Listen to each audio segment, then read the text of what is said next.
Do you want to know God better? It is God's desire for each one of His children to have an intimate relationship with Him and then with others.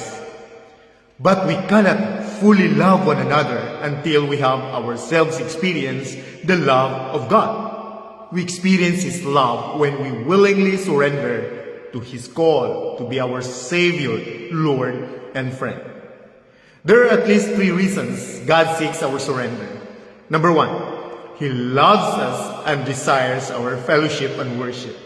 As long as we hold something back from God, we cannot know Him completely or fully experience His love. When we surrender to Him, we get all of Him. Number 2, He wants our service for Him to be effective and fruitful. The more we know and love Jesus, the more effective our service will be. The greater the positive mark we will leave behind. Number 3, He waits for the freedom to bless us.